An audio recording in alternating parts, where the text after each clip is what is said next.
Whistle ಹೊಡೆದವ್ರಿಗೆ ನಮಸ್ಕಾರ. ಯಾರ ಕೂಗಿದವ್ರಿಗೂ ನಮಸ್ಕಾರ. ಇದಲ್ವಾ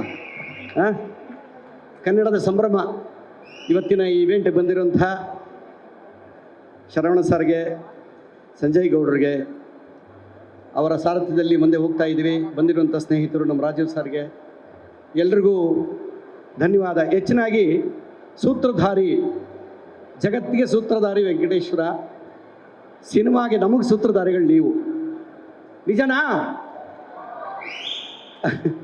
ಅವರು ಚಪ್ಪಳೆ ಹೊಡೀರಿ ಅಂತ ಇದ್ರು, ನೀವು ಯಾಕೆ ಹೊಡಿತಿಲ್ಲ ಅಂತ ನಂಗೆ ಗೊತ್ತಿತ್ತು.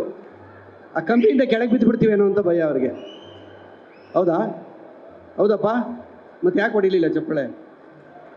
ಬರಲಿ.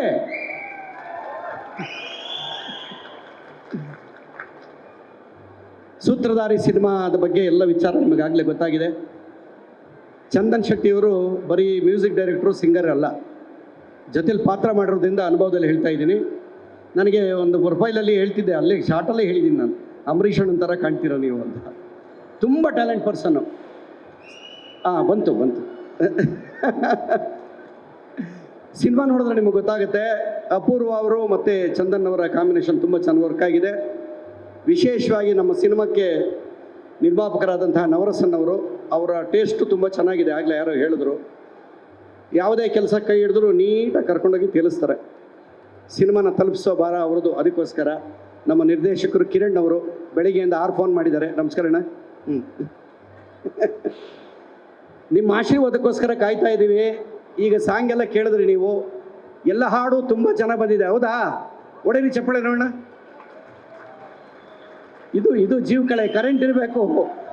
ನೀವೇ ನಮಗೆ ಕರೆಂಟ್ ಇಲ್ಲ ಅಂದರೆ ಬಲ್ಬ್ ಉರಿಯಲ್ಲ.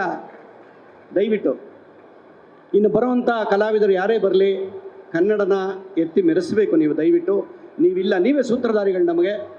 ಅದರಿಂದ ನಿಮ್ಮನ್ನು ನಂಬ್ಕೊಂಡಿದ್ದೀವಿ. ನಮ್ಮ ಮೀಡಿಯಾದವ್ರಿಗೂ ಥ್ಯಾಂಕ್ಸ್ ಹೇಳ್ತಾ ಇದ್ದೀನಿ. ನಿಮ್ಮೆಲ್ಲರ ಆಶೀರ್ವಾದ ಈ ಸಿನಿಮಾ ಮೇಲಿರಲಿ. 9ನೇ ತಾರೀಕು ಬಂದು ಎಲ್ಲರೂ ಸಿನಿಮಾ ನೋಡಿ, ಅಲ್ಲೂ ಬಂದು ವಿಜಲ್ ಹೊಡಿಬೇಕಮ್ಮ ನೀನು.